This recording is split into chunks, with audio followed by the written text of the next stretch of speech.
ACG guys, the market is certainly spread. Charlotte still remains the hub of market activity in the country. What made ACG so special? In my mind, it was always the sense of passion and mission that Erskine, Tom, and Charles brought to everything that they did, everything that we did. With the benefit of hindsight now, maybe we'll even get into this later on, I wouldn't be surprised to learn that from their perspective, it was a bit more sea of the past than it appeared to be at the time.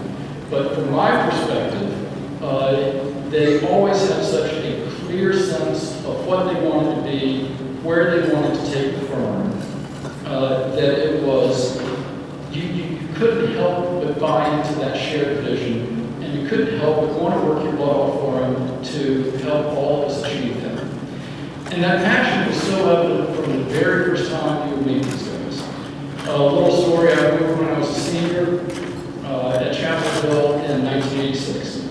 I had a friend who happened to be from Charlotte, and one day she told me, hey, I heard of this small investment bank in Charlotte looking for analysts. That's what you want to do, right? Bill, you already know what I couldn't possibly have been more dismissive of that.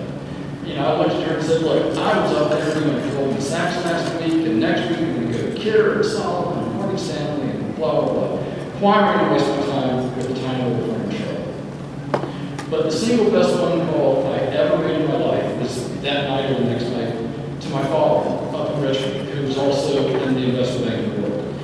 And I just happened to, didn't really plan on it, just happened to mention to him that I heard of this small firm in Charlotte. I'm sure I thought it was Bowles, Holloway, and Cornwall or something. And over the phone, but I told him that there's not worth my time.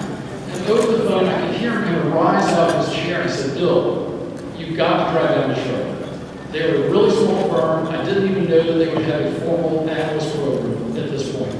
But they had a sterling reputation. Really bright, really hardworking guys, and by all accounts have an incredible future ahead. So, fine. I'll waste a day show. So I come down, I drive down, and at the time it was 8 professionals at the firm, and just by luck of the draw, I happened to come down one day when all 8 were in the office, and we got to sit down with all 8 of them. And the way they presented themselves, and their story, the confidence they had in themselves, where they were going, I couldn't possibly have bought into their vision and their passion any more fully than I did. Hook, line, and sinker. So much so that X number of days later, when Erskine called me on the phone and offered me the job, I accepted on the spot, over the phone, and immediately cut off all my fancy pants New York discussions. Suffice it to say, marriage aside, best decision I ever made. Just a couple words on them individually. As I've told countless people over the years, and probably a good number of you in this room have quite literally heard me say this, and I mean this with no exaggeration and no hyperbole. Erskine is both the smartest and the hardest working man I've ever known. As it turns out, that's a surprisingly effective combination. If anyone here is looking for a life lesson to take away from tonight, go try to pursue that as a goal. If you can succeed in that, and best of luck to you, I promise you success and good fortune. One of the many lessons learned from Erskine was never let the facts get in your way. There are many examples of Erskine's liberal use of facts. But I'll simply say this, that you'll no doubt be very impressed to know that I, of course, was my college valedictorian. I, of course, speak at least three languages fluently, and I have very little doubt that I'm on someone's short list for one of next year's Nobel Prizes.